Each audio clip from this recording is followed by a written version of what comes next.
Hi guys, நான் இன்றைக்கி உங்களுக்கு லெமன் ரைஸ் செய்ய சொல்லித்தரேன்.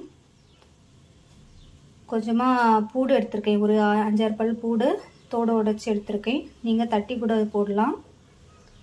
ஒரு பாதி வெங்காயம் கட் பண்ணி வச்சுருக்கிறேன். உங்களுக்கு தாளிக்கு எதுக்கு தேவையான அளவுக்கு நீங்கள் கட் பண்ணி வச்சுக்கோங்க. ஒரு கொத்து கறி லீஃப் எடுத்திருக்கேன்.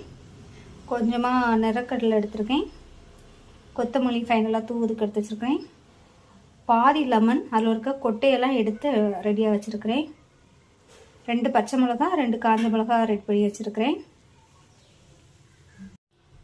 ரைஸை வேக வச்சு தண்ணியெல்லாம் வடிகட்டி ரெடியாக எடுத்து வச்சுருக்கேன். இன்றைக்கி நான் உங்களுக்கு மட்டா ரைஸில் தான் லெமன் ரைஸ் எப்படி பண்ணணும்னு சொல்லித்தரேன். நான் ஃபஸ்ட்டே மட்டா ரைஸை ஒரு கப் அரிசிக்கு 3 கப் தண்ணி ஊற்றி 10 விசில் விட்டு தண்ணியெல்லாம் வடித்து எடுத்து வச்சுருக்கிறேன். லெமன் ரைஸ் எந்த ரைஸ்லையும் பண்ணலாம். நாங்கள் மட்டா ரைஸ் யூஸ் பண்ணுறதுனால மட்டா ரைஸ் எடுத்து வச்சுருக்கிறேன். ஃபஸ்ட்டு ஸ்டவ் ஆன் பண்ணி தாளிக்கு தேவையான அளவுக்கு ஆயில் ஊற்றிருக்கிறேன். ஆயில் நல்லா ஹீட் ஆகணுன்னா கடுகு சேர்த்துக்கலாம். கடுகு நல்லா பொரிஞ்சு வர டைமில் கொஞ்சமாக உளுந்து சேர்த்துருக்கேன். இது கூடவே கொஞ்சமாக கடலைப்பருப்பு சேர்த்துருக்கேன். இது கூடவே ஜீரகமும் சேர்த்துருக்கேன். இந்த டைமில் நம்ம கட் பண்ணி வச்சுருக்கிற வெங்காயத்தை போட்டுடலாம்.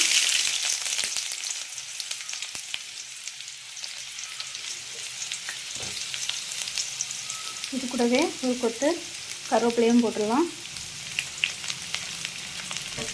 அப்புறமா நம்ம பச்சை மிளகாவையும் வத்தலும் ரெடி பண்ணி சொன்னோம்ல, அதையும் போட்டுடலாம். இது கூட பூடும் போட்டுடலாம். எல்லாம் நல்லா வதங்கிற டைமில் கடலை எடுத்து சொன்னோம்ல, அதையும் ஆட் பண்ணிக்கலாம்.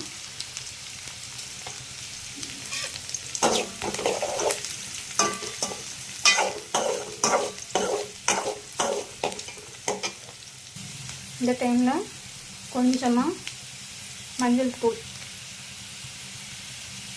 ஆட் பண்ணிக்கலாம். இது கூடவே இப்போ கொஞ்சம் பெருங்காயத்தூள் ஆட் பண்ணிக்கலாம்.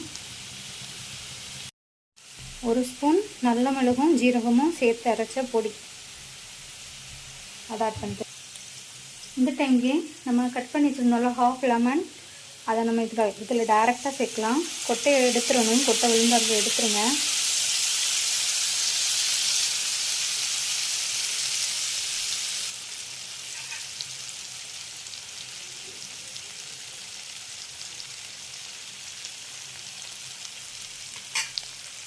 நம்ம லெமன் ஜூஸ் சேர்த்ததுக்கப்புறமா தேவையான அளவு சால்ட் ஆட் பண்ணிக்கலாம்.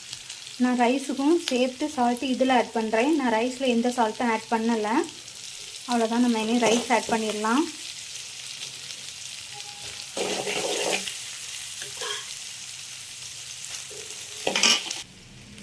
நம்ம ரைஸ் எல்லாம் இதில் ஆட் பண்ணி நல்லா மிக்ஸ் பண்ணணும். அவ்வளோதான், லெமன் ரைஸ் ரெடி ஆகிட்டு. நான் மட்டா ரைஸில் பண்ணியிருக்கனால கலர் இந்த மாதிரி தான் இருக்கும். நீங்கள் சாதா ஒயிட் ரைஸில் பண்ணியிருந்தீங்கன்னா உங்களுக்கு நல்ல எல்லோ கலர் கிடைக்கும்.